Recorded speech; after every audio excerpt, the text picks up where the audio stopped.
Nabi sallallahu alaihi wasallam Abi Huraira yagandi thalathatu la yukallimuhum Allah yawm al-qiyamah, abantu amiteke satu Allah siwa kwogera nabo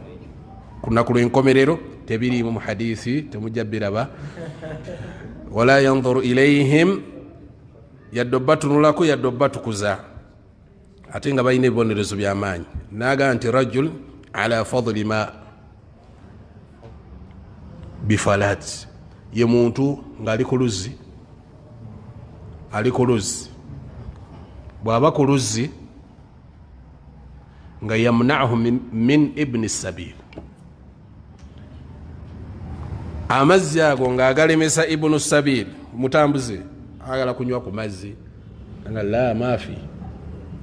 namu machi namu mamazzi ago kunywa. Owokubiri wa rajulun ba'a rajulan bisil'atin ba'da al-'asr,